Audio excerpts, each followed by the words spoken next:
नमस्कार दोस्तों, स्वागत है आप सभी का डेली 11 में। आज डेट है 5 जनवरी 2023 और देखेंगे अपने आज के करंट अफेयर। आज का क्या दोस्तों, हमेशा का ही पहला क्वेश्चन दिवस से ही रहता है, आप सभी जानते हैं। पहला क्वेश्चन, आज 5 जनवरी है दोस्तों, तो आज 5 जनवरी 2023 होना चाहिए दोस्तों। 22 तो कब का चला गया। 2023 को कौन सा दिवस मनाया जाता है? आज के दिन कौन सा दिवस मनाया जाता है? ऑप्शन ए यहाँ पर करेक्ट होगा, राष्ट्रीय पक्षी दिवस, नेशनल बर्ड डे आज के दिन मनाया जाता है दोस्तों। विश्व ब्रेल दिवस 4 जनवरी को मनाया जाता है। अंतर्राष्ट्रीय मन शरीर कल्याण दिवस यह 3 जनवरी को मनाया जाता है। राष्ट्रीय विज्ञान कथा दिवस 2 जनवरी को मनाया जाता है।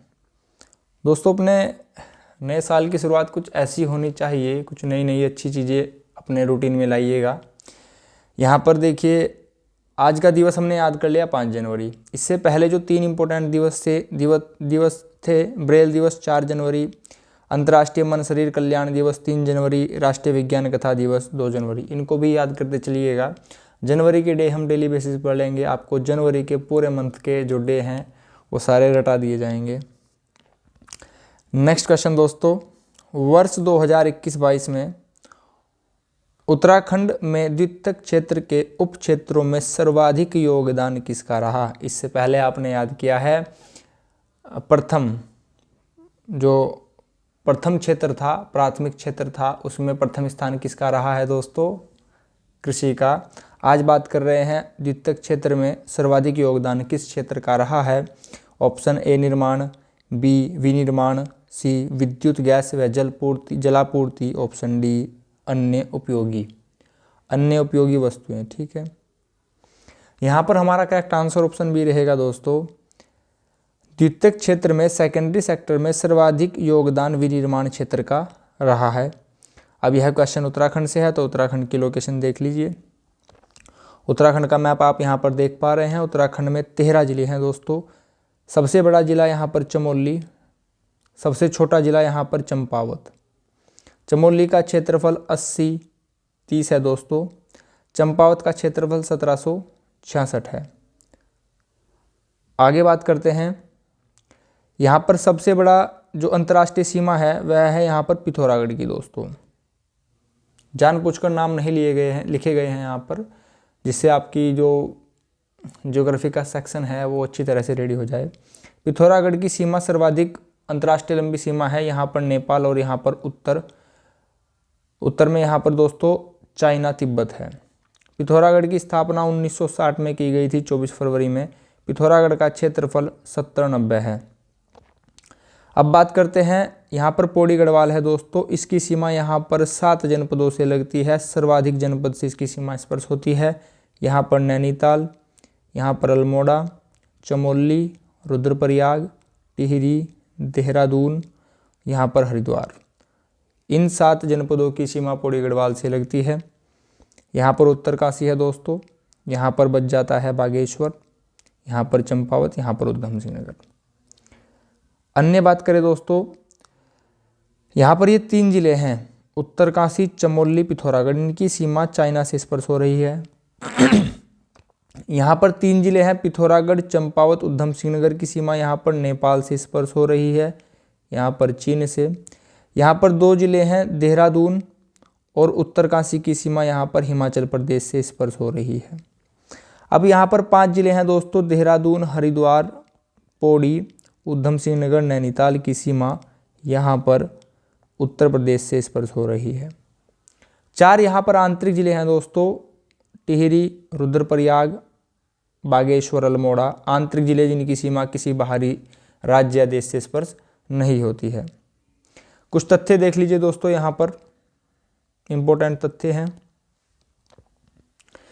राजधानी देहरादून है, मुख्यमंत्री पुष्कर सिंह धामी जी हैं 12वें नंबर के, गवर्नर हैं गुरमीत सिंह जी 8वें नंबर के। मुख्यमंत्री का अगर अनुच्छेद बात करें दोस्तों, तो अनुच्छेद 164, मंत्रिपरिषद का भी यही है, राज्य के परिप्रेक्ष्य में बात की जा रही है। राज्यपाल का 153 है। विधानसभा का अनुच्छेद 170 है दोस्तों। विधान परिषद का अनुच्छेद 169 है। इनको याद रखिएगा, ये राज्य से संबंधित महत्वपूर्ण अनुच्छेद हैं। ग्रीष्मकालीन राजधानी हमारी गैरसैंण है, 20/6/2020 से है। स्थापना 9 नवंबर 2000 में हुई थी। पहली भाषा हिंदी, दूसरी भाषा संस्कृत 2010 से है। यह 27वां राज्य है, पर्वतों में इसका क्रम 11वां है दोस्तों।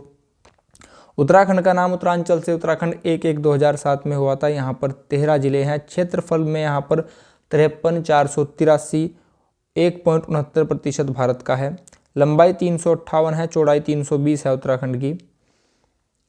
पर्वतीय क्षेत्र की बात की जाए दोस्तों तो 86.07, मैदानी क्षेत्र की बात की जाए 13.93, अक्षांशीय विस्तार 2 डिग्री 44 मिनट, देशांतरीय विस्तार 3 डिग्री 28 मिनट, जनसंख्या 1,86,292।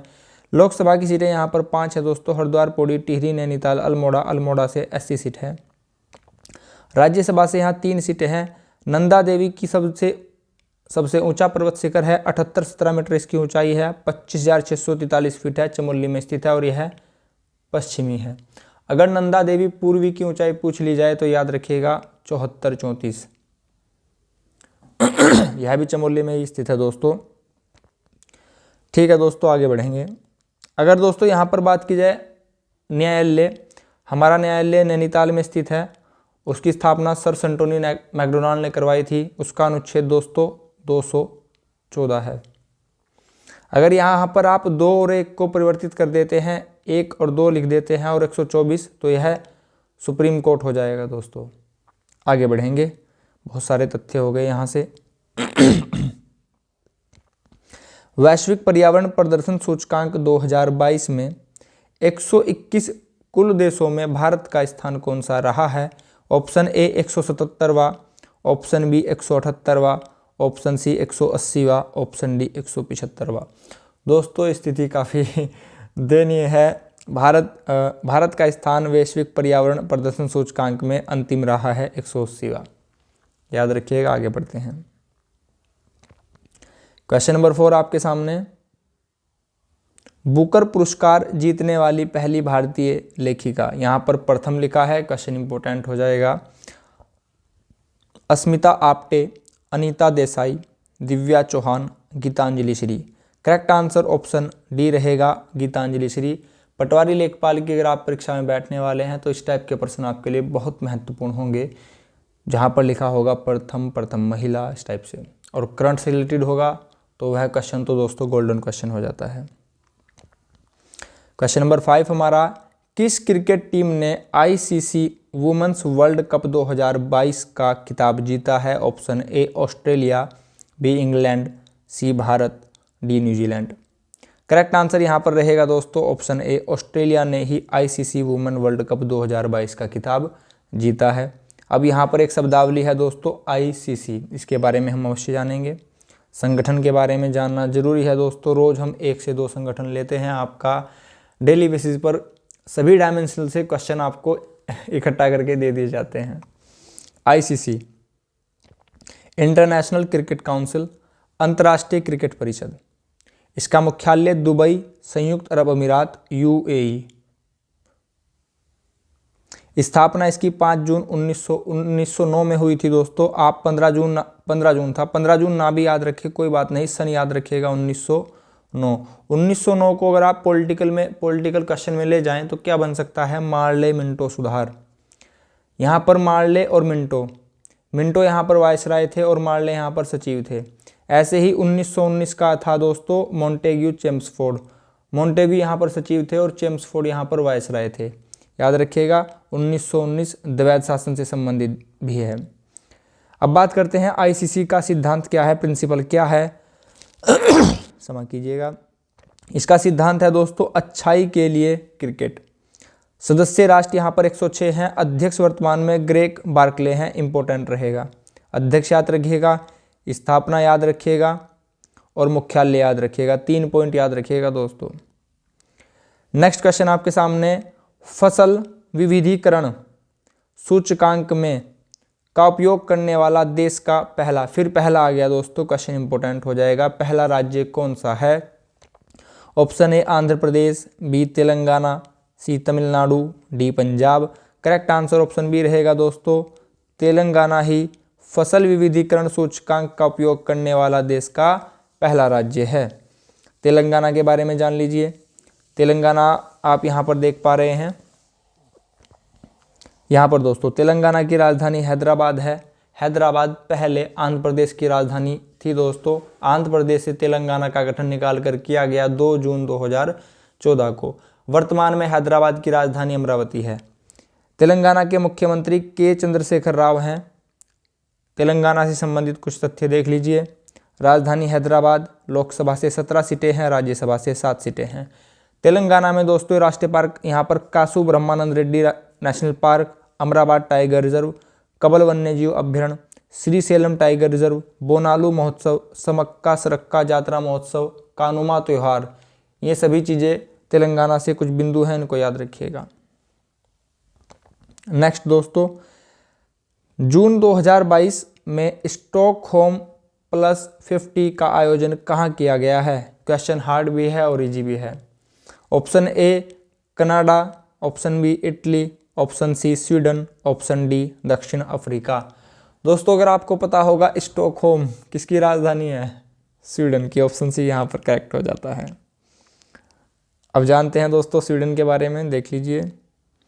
यहाँ पर आप देख पा रहे हैं दोस्तों, अगर आप इसको अर्थ मान ले, पृथ्वी मान ले, तो यहाँ पर उत्तरी ध्रुव, ये दक्षिण ध्रुव है। तो यहाँ पर दोस्तों स्वीडन है, जैसे कि आप यहाँ पर देख पा रहे हैं रेड कलर में, यह है स्वीडन है। स्वीडन की राजधानी की बात करें, स्वीडन की राजधानी स्टॉकहोम है दोस्तों। यहाँ पर जो आप देख पा रहे हैं ये वाला देश, ये नॉर्वे है। नॉर्वे की राजधानी ओस्लो है। मध्यरात्रि का सूर्योदय यहीं पर होता है दोस्तों, मध्यरात्रि में सूर्य दिखाई देता है। यहाँ पर फिनलैंड है। फिनलैंड की राजधानी हेलसिंकी है। फिनलैंड को 1000 झीलों का देश भी कहा जाता है, याद रखिएगा। यहाँ पर रसिया है दोस्तों, ठीक है। बढ़ते हैं आगे। Question number 8, BIMSTEC technology transfer facility की स्थापना कहाँ की जाएगी? Option A Dhaka Bangladesh, B Bangkok Thailand, C Delhi Bharat, D Colombo Sri Lanka. Question 8 का आंसर ऑप्शन डी रहेगा। महत्वपूर्ण क्वेश्चन है दोस्तों यह है। यहाँ पर बिम्स्टेक संगठन की बात की गई है, इसके बारे में भी जान लेते हैं। क्वेश्चन यहाँ से भी पुट किए जाते हैं। बिम्स्टेक की फुल फॉर्म है दोस्तों bay of Bengal initiative for multi sectoral technical and economic cooperation. यह जो इंग्लिश की यहाँ पर फुल फॉर्म लिखी है, यह है हिंदी में लिखी जाएगी, इसको याद रखिएगा। हिंदी में बात करें तो बंगाल की खाड़ी बहुक्षेत्रीय तकनीक और आर्थिक सहयोग पहल। इसका मुख्यालय ढाका बांग्लादेश में है। क्वेश्चन यहाँ से इंपॉर्टेंट है। स्थापना इसकी 6 जून 1997 में की गई थी, इंपॉर्टेंट रहेगा। सदस्य देश यहाँ पर बांग्लादेश, भारत, बर्मा, श्रीलंका, थाईलैंड, भूटान और नेपाल हैं। बर्मा को वर्तमान में म्यांमार कहा जाता है दोस्तों। सदस्य देश से क्वेश्चन कैसे आ सकता है? बिम्स्टेक का निम्न में से कौन सदस्य नहीं है? ऑप्शन है आपके पास बांग्लादेश, पाकिस्तान, भारत, म्यांमार, भूटान।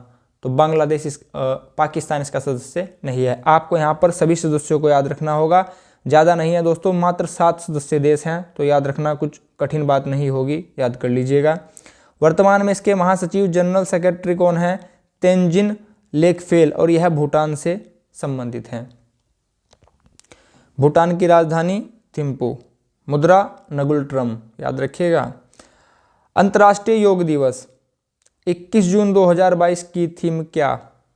थीम पूछा गया है, विषय पूछा गया है, याद रखिएगा दोस्तों। अंतर्राष्ट्रीय योग दिवस 21 जून को मनाया जाता है। क्वेश्चन से ही एक क्वेश्चन यहाँ पर आप याद कर लीजिएगा।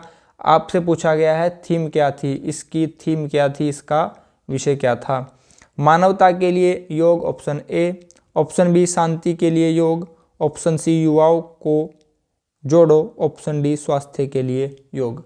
करेक्ट आंसर यहाँ पर ऑप्शन ए था दोस्तों हमारा, मानवता के लिए योग ही 21 जून 2022 अंतर्राष्ट्रीय योग दिवस का विषय रहा था। यस्टरडे क्वेश्चन हमारा, जिसका आंसर आप सभी ने बिल्कुल सही दिया दोस्तों। किस राज्य सरकार ने प्रत्येक जिले में एक संस्कृत भाषी गांव विकसित करने का निर्णय लिया है? करेक्ट आंसर हमारा उत्तराखंड आप यहां पर देख पा रहे हैं। हमारा आज का last question of the day दोस्तों, निम्न में से किस आईआईटी के द्वारा किसान नामक मोबाइल ऐप लॉन्च किया गया है? इसका यहाँ पर ऑप्शन ए है IIT Delhi, option A. Option B IIT Roorkee, option C IIT Mumbai, option D IIT Madras. इसका आंसर आप सभी कमेंट बॉक्स में देंगे दोस्तों। दोस्तों अगर आप चैनल पर नए हो तो चैनल को सब्सक्राइब अवश्य कीजिएगा, वीडियो को लाइक करना मत भूलिएगा दोस्तों, उससे हम बहुत अच्छा लगता है, मोटिवेट होते हैं। आपने अपना कीमती समय चैनल को दिया है, इसके लिए आप सभी का बहुत बहुत धन्यवाद। नमस्कार दोस्तों।